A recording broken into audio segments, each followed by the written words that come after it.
Euzu billahi mineşşeytanirracim. Bismillahirrahmanirrahim. Elhamdülillahi rabbil alamin ve salatu vesselamu ala rasulina Muhammed ve ala alihi ve ashabihi ecmaîn. Amma ba'd. Selamun aleyküm saygılı cemaat-i muslimin, hürmetli Müslümanlar, dindaşlarım. Cuma günü birimiz için hayırlı mübarek olsun inşallah.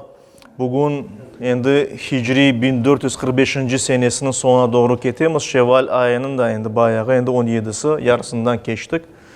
İşte Şevval ayı mübarek bir vakittir. Çünkü Peygamberimiz sallallahu aleyhi ve sellem bu ayda Şevval orazasını tutmağa bizge tavsiye etken edi 6 gün. Ona göre kim Ramazan ayından sonra, bayramdan sonra 6 gün tutsa oraza büyük sevap kazanır inşallah. Buyurunuz. Geçen vaazlarımızda bizler Hazreti Adem hakkında tarif eteydik. Adem'in yaratılışı hakkında etraflıca laf ettik. Dedik ki Allahu Teala Adem Aleyhisselam'ın bedenini yarattı. Balçıktan ya da çamurdan. Sonra ruhunu üfledi. Sonra Adem Aleyhisselam'a olğan her bir şeyinin adlarını öğretti. Bundan sonra insanı böylece derecesini arttırgandan son, ona emniyet bergenden son meleklerge emir etti. Hazreti Adem'ge yaratılgan mahluk birinci insanğa secde etmelerini. Yani secde etsinler deyip. Onlar da aman secde etken edilir. Bunun hakkında Kur'an-ı Kerim'de de biz ayet okugan edik. İşte Kehf suresinin 50. ayetinde Allahu Teala böyle buyura. Estaizu billah. Bunu tarif ederek anlatıp böyle ayeta. Ve iz kulna lil melaike ve biz o vakit meleklerge ayetkan edik. Uscudu li Adam. Adem'ge secde etiniz.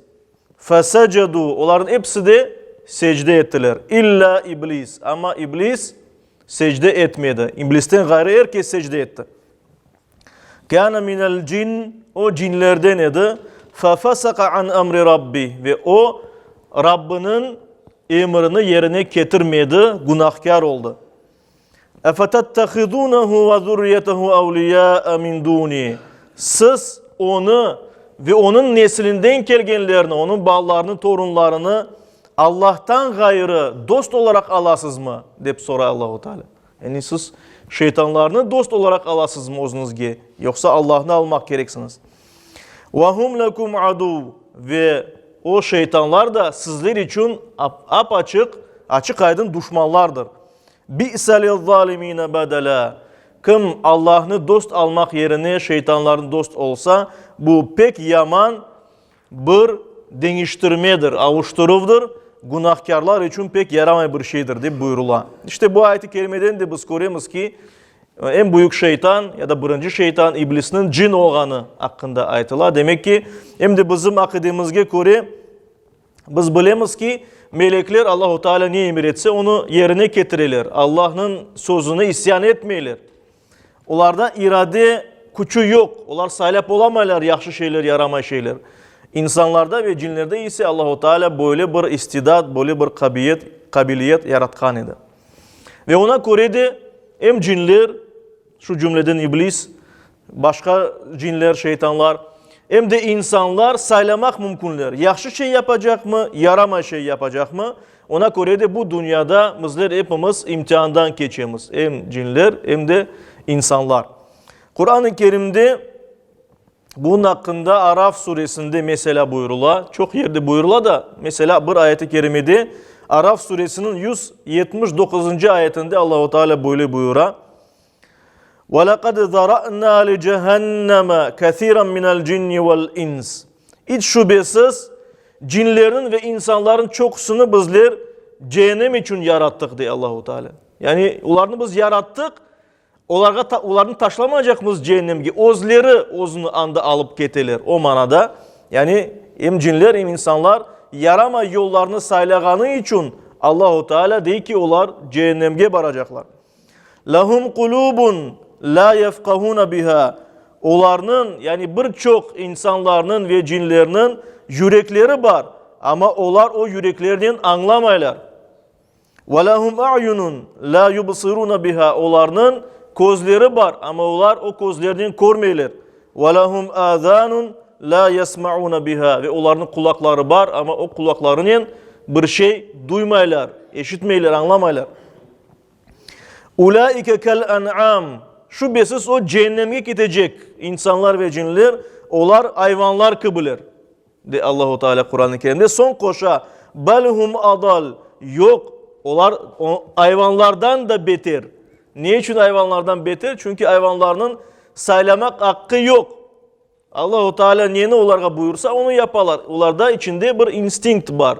O instinkte göre hareket yaparlar. Saylap olamaylar, anlamaylar. Bu yaxşı, bu yaramay. İnsanlar ve cinler ise anlamaları mümkün. Ve anlagandan son yamanlık etkenlerinde hayvanlardan daha beter olganlarını Allahu Teala bu yerde buyurar. Çünkü insanlarda ve cinlerde akıl fikir var. Hayvanlarda akıl fikir yok. İşte bu münasebetle. Ulaike humul gafilun. Hiç şüphesiz böyle kimseler, böyle insanlar ve cinler, onlar gafil kimselerdir. Yani olup geçkenlerini anlamaylar başına büyük bir azap geleceklerini. Ona göre böyle hareket yaparlar. İşte Allahu Teala demek ki buyurdu, emir etti meleklerge secde etiniz. Meleklerin hepsi secde etti Adem Aleyhisselam'a. Adem Aleyhisselam'ı bir Allah olarak korgenleri için değil, Allahu Teala emir etkeni için böyle yaptılar. Allahu Teala emir etse bir taşka secde etmeye, o taşka da secde yapar edilir. Çünkü onlar Allah'ın sözünden çıkmaylar. Ama İblis demek ki bunu yapmadı, istemedi secde etmeye. Sonra Kur'an-ı Kerim'de anlatılganına göre Araf suresinin 12. ayet-i kerimesinde buyururlar ki Allahu Teala soray İblisten, ne için secde etmeysin? De ki ma mana'aka, sana ne keder etti? Alla tescuda, secde etmeye Adem Aleyhisselam'a. İz amartuk, ki men sana emir ettim. Yani Allah senin yaratıcın sana emir etti. Ne keder etti sana secde etmeye? O da ayette kâle ana hayrun min, men ondan daha hayırlım dey. İnsandan daha hayırlım dey. Halaktani min nar ve halaktahu min tin. Meni sen ateşten yarattın. Onu ise topraktan yarattın dedi. Toprak ateşten daha da yaramay bir şey. Ve ayak tubunda olan şey manasında. Yani gururlandı, ozunu büyük saydı insandan. Bundan sonra Allahu Teala elbette nevbetteki ayeti kerimede buyurar ki Araf suresinin 13. ayeti kerimesinde cevap olarak ona böyle ayete Kâle, Allah dedi, fahbit minha fama yekunu leke en tetekabbara fiha. Aysa demek ki bundan sen kuvulasın, yok olmandan manasında. Yani cennette olup geçken şeyler bunlar. Cennetten en yok olmandan diye Allahu Teala İbliske. Hiç şüphesiz senin bunda büyüklük taslamak hiç de uygun bir şey değil. Yani senin addine mi böyle Allah'ın yanında men büyüküm aytmağa? Allah'tan büyük bir kimse var mı? Bir varlık var mı? En büyük Allah'tır. Biz onu her gün namazda aytamız. Allahu Ekber. Allah her şeyden her kimden büyüktür. Allah'ın yanında men büyük aytmak sana layık bir şey mi? Dey. Yani asıl da sen yaraşmagan bir şey yaptın. Büyük günah yaptın diye Allahu Teala şeytana, ibliske. Fahruc, çıkmından. Yani cennetten inneke minas sagirin. Hiç şüphesiz sen alçak kimselerdensin. Alçalgan, zelil olgan, aşağı kimselerdensin. Devamında mesela Hicr suresinde gene de bunun hakkında buyurula 34-35. ayetlerinde Allahu Teala dedi fahruc minha, çık bundan, yani cennetten çık.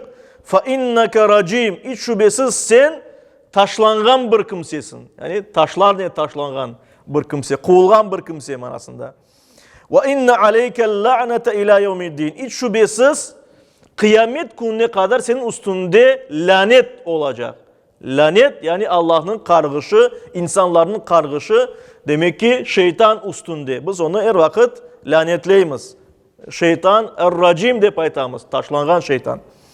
Şu yerde elbette Allah'ın böyle sözlerinden sonra şeytan, iblis korktu. Korktu ki Allahu Teala şimdi onu yok ederdi. Sonra ne yapacak? Yani canından korktu. Ve ona göre de Allahu Teala'dan bir muhlet istedi. Bir vakit istedi. Bana vakit ver manasında. Ve Hicr suresinde 36. ayet-i kerimede böyle anlatılır bunun hakkında. Kale, şeytan ayıttı. Rabbi, ey Rabbim dey. Ve bunda dikkat etiniz ki biz bilemiz ki Kur'an-ı Kerim'de buyurulur ki şeytan, iblis, kafir bir kimse. Kafir degeni şu yerde görüyoruz ki Allah'a Rabbi dey. Rabbim dey. Yani Rabbim deydi, Rabbi olganını kabul etti. Ama Allah'a isyan etkeni için, Allah'a boysunmağanı için kafir olganını biz bunda görüyoruz. Allah ne laf etti? Yani Allah'ın var olganını bile, hatta Rabbim dey. Sen benim yaratıcımsın dey. Ama Allah'a karşı çıkanı için kafirlerden ola. Rabbim degenden son, فَاَنْظِرْنِي Bana muhlet ver, bana bir vakit ver. İlâ yevmi yub'athûn. Herkes yanıdan tirileceği kunge kadar, yani kıyamet gününe kadar bana vakit ver, beni cezalama manasında. Korkup bunu ayta. Çünkü Allahu Teala onu yok etmesi mümkün. Ve devamında Hicr suresinde buyurulur. Allahu Teala dedi. Kâle فَاِنَّكَ مِنَ الْمُنْظَرِينَ. Hiç şüphesiz sen muhlet verilgen kimselerdensin. Yani sana ben verem o vakitini. Kıyamet gününe kadar demek ki seni azat kaldıram. İlâ yevmil vaktil ma'lum. Vakiti mutlak geleceği bilingen vakitte kadar. Yani kıyamet gününe kadar. İşte Allahu Teala böylece kıyamet gününe kadar, ahiret gününe kadar ibliske muhlet beri, vakit beri. Yani onun cezasına aman vermi. Karşılığında ise alimlerimiz aytkanı üzere Allahu Teala insana ölümge kadar afu kapısını açık kaldıra. Yani insanlardan birisi yapkan günahlarından sebep Allah'a yalvarsa, tövbe etse, istiğfar etse, bağışlaf dilese, temiz yürekten bunu yapsa Allahu Teala insanın tövbesini her daim kabul eder. Lakin elbette insan bundan sonra Adem Aleyhisselam'dan başlayıp bütün insanlar şu cümleden bizler ağır bir imtihana tutulduk, ağır bir sınavga tutulduk. Hatta Kur'an-ı Kerim'de anlatılır ki bu yükünü Allahu Teala bir dağ üstüne yüklegende dağ parçalanıp yok olup gitti. Yerinin yeksan darmadağın oldu dağ. Çıdamadı böyle yükü ama insan bu yükünü üstüne aldı diye Allahu Teala Kur'an-ı Kerim'de. Ve ona göre de biz üstümüzge bu imtihanı aldık. Ağır bir imtihan aslında ama bu imtihandan her birimizin geçmege çaremiz var. Çünkü Kur'an-ı Kerim'de de buyurulgan üzere Allahu Teala hiçbir insana çıdap olamayacağı bir yükünü yüklemeyi. Her bir insana bir problema gelse o insan bu problemadan çıkması mümkün elbet. İşte büyük bir imtihan içindemiz bu dünyada ama bazı insanlar bergenleri ruhlar aleminde bergen sözlerini unuttular ve gaflet içindeler. Yani farkına varmaylar. Günah işlegenleri hakkında, imtihan içinde olanlar hakkında, neler yapmak gerek olanlar hakkında. Ona göre de Allahu Teala her daim peygamberler yollap duraydı ki bizni doğru yolga böyle yönlendirmek için. İşte şeytan anladı, iblis anladı ki Allahu Teala onu aman şimdi ceza vermeyecek, bayağı vakti var. Ve bundan sonra özünü amanlıkta duydu, böyle cesaretlendi böyle biraz. Ve bundan sonra Allah'a böyle sözleri ayette. Bunlar mesela İsra suresinde buyurulur. 62-64 ayetleri arasında. Kale dedi. Eraayteke hâzellezî karramte aleyh. Bir bak ey Rabbim, ey Allah bir bak. Bu senin menden üstün etkenin kişi, yani insan. La in akhartani ila yevmil kıyamah. Eğer kıyamet gününe kadar bana muhlet versen, korersin ki la ahtanikanna zurriyetehu illa qalila. Men bu insanın soyunun, ballarının, torunlarının çoksunu doğru yoldan uracağım. Korersin diye Allahu Teala'ya. Allahu Teala ise cevap olarak ayta İzhab faman tabi'ak. Sen ve sana tabi olanlar, senin peşinden ketkenler hepsi bu yerden ketsinler. Demek ki onların Allah'ı fena olacak. Fa inne cehenneme cezaukum. Hiç şüphesiz sizin cezanız cehennem olacak. Cezaen mağfura. Tam bir karşılığınız olarak yapkanlarınızga tam bir ceza olarak adaletinin Allahu Teala sizge ceza verecek. وَاسْتَفْزِسْ مَنِ اسْتَطَعْتَ مِنْهُمْ Onlardan yani insanlardan, Adem Aleyhisselam'ın soyundan geleceklerinden kımını istesin oynat yerinden. Yani aldatmağa tırış. بِسَوْتِكَ O sesinle vesvese berip yani fısıldap, yaramay şeyler fısıldap insanlarga. وَاَجْلِبْ عَلَيْهِمْ بِخَيْلِكَ وَرَجِلِكَ Ve atların yanında, insanların yanında, bütün ordun yanında insanların üstüne bar. وَشَارِكُمْ fil emvali vel evlad Ve onların ballarında, mallarında onlarga böyle koşulup onların doğru yolundan almağa tırış. وَمَا يَعِدُهُمُ الشَّيْطَانُ illa غُرُورًا Ve hiç şüphesiz şeytan onlarga yani insanlarga yalan bir sözlerden gayrı başka bir şey aytıp olalmaz diye Allah-u Teala Kur'an-ı Kerim'de. Ve bundan da bu ayet-i kerimeden anlagανımız birkaç mesele var. Birinciden Kur'an-ı Kerim'de buyurulğanı üzere şeytan, büyük şeytan iblis ve onun soyundan gelgenler, ona uygan insanlar ve cinler, yani bütün şeytan aytkanımız kimseler, insana musallat olalar. Musallat olalar degenleri yani insanı doğru yoldan urmağa tırışalar. Yani bizim düşmanımız var, bizni doğru yoldan şaşırtmağa tırışa şeytanlar. Ancak ikincisi şeytan bir insana bir şey yaptırıp olamay. Ancak vesvese beri aldata ve böylece hakimiyetini ala. Yani aldatıp bir şeyler fısıldap öylece insanların yolundan şaşırta. Yoksa insana bir şeyini yaptırıp olamay. Kur'an-ı Kerim'de biz bunu anlayımız ve insanlarını yoldan urmak için her bir insanın nefsine, canına hoş gelgen şeylerini kullana. Yani türlü eğlencelerini, oyunlarını, insanın böyle rahat olmağa isteğiyle beraber, eğlenmeye isteğiyle beraber bunların hepsini kullana. Ve aytkanımız gibi iblis, büyük şeytan, insanını yolundan şaşırtmak için sadece ozu değil, ordularını kullana. Kur'an-ı Kerim'de buyurulğanı üzere. Bu orduları hem cinlerden hem insanlardan olan şeytanlardan ibarettir elbet. Bunu tasdik ederek Kur'an-ı Kerim'den iki tane ayet-i kerime getireyim inşallah. Kehf suresinin 46. ayet-i kerimesinde Allah-u Teala böyle buyuruyor. Estağfirullah. El-malu vel-benuna zinetul hayatid dünya. Mal, mülk, kolumuzda olan servet, baylık, vel-benun ve oğullar yani balalarımız bu dünya hayatının zinetidir. Yaraştırılması olan bir şeydir. Yani bu dünyanı ballar ve mal mülk yaraştıra bizler için. Vel-baqiyatus salihat bundan gayrı kalgan hayırlı şeyler ise yani Allah için yapılan şeyler ise hayrun inde rabbik. Rabbin katında daha hayırlıdır. Savaban, savap olarak ve hayrun emela ve umut olarak da Allah'tan bir mükafat gelecek deyip umut olarak daha hayırlıdır. Yani mal, mülk ve evlatlarımız bizim için istegenimiz şeyler bu dünyada.